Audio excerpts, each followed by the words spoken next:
Madame la Première ministre, un an après la commission d'enquête sénatoriale du groupe communiste et l'excellent travail des sénateurs Assassi et Bazin, la Cour des comptes vient de vous rappeler à l'ordre sur le recours excessif et coûteux aux cabinets de conseil privés dans la conduite des politiques publiques de l'État. Depuis 2017, le coût des dépenses de conseil hors informatique a été multiplié par 3,5 pour atteindre 232 millions d'euros. Cette dérive sur fond de copinage se matérialise par de nombreux scandales. Le recours à McKinsey pendant la crise sanitaire, leur étude fantoche sur l'avenir du métier de professeur ou bien le flou autour du devenir des concessions autoroutières laissées à des conseillers privés. Depuis 8 mois, une proposition de loi sénatoriale adoptée sans aucun vote contre est déposée sur le bureau de notre Assemblée. Renforcer la transparence, encadrer le recours aux prestations de conseil, prévenir les conflits d'intérêts et les annihiler si possible, et protéger les données de l'administration sont les lignes de force de ce texte. La majorité refuse pourtant de l'inscrire à l'ordre du jour, malgré les demandes répétées de mon groupe. Quant à votre gouvernement, il s'est contenté de la modeste circulaire du 19 janvier 2022. Il est temps d'agir concrètement pour mettre fin à cette gabegie. De plus, ce recours excessif aux prestations de conseil privés constitue une défiance d'autant plus grande qu'il s'agit bien souvent de démanteler les services et la fonction publique, parce que c'est votre choix politique. Nous rendrons demain, avec ma collègue Marie Lebec, un rapport sur le champ de compétences de la proposition de loi. Si le recours aux prestations de conseil dans les collectivités locales doit aussi être étudié, il ne peut être un prétexte pour repousser sans cesse l'examen du texte sénatorial. Ne tentez pas d'enterrer ce sujet. La confiance de nos concitoyens dans notre démocratie se construit aussi à l'aune de tels actes. N'abîmez pas une fois de plus le Parlement et par là même la République. Merci beaucoup, mon cher collègue.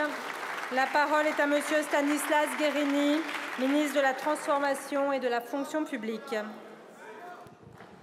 Merci, Madame la Présidente, Mesdames et Messieurs les députés. Monsieur le député Nicolas Sansu, vous avez mentionné dans votre question le rapport récent de la Cour des comptes, les travaux que vous avez menés avec Marie Lebec, qui faisait suite à la commission d'enquête parlementaire sénatoriale. Je veux d'abord dire ici qu'il est sain et utile dans une démocratie que de tels travaux puissent se conduire. C'est sain et utile parce que ça permet d'établir la réalité des faits. Alors la réalité des faits, quelle est-elle? La réalité des faits, c'est que toutes les recommandations qu'émet la Cour des comptes, toutes les recommandations, c'est précisément ce que le gouvernement met en œuvre depuis 2 ans, point par point. Alors soyons factuels. Janvier 2022, circulaire du Premier ministre pour établir une doctrine d'encadrement des prestations de conseil et fixer un cap, la réduction de 15% des dépenses de recours aux prestations externes. Fin 2022, nouvel accord cadre interministériel qui encadre l'intégralité des recours aux dépenses de conseil. Il a été publié officiellement. Il intègre la quasi-totalité des recommandations sénatoriales. Encadrement des montants, interdiction des droits de suite, destruction systématique des données chez les cabinets de conseil et intégration chez les administrations, interdiction des démarchages. Alors voilà, quand on vous évoque les faits, ça vous intéresse un petit peu moins. Fin 2022, publication d'un jaune budgétaire, c'est-à-dire d'une annexe qui est maintenant inscrite au PLF, à disposition de tous les parlementaires et de tous les Français.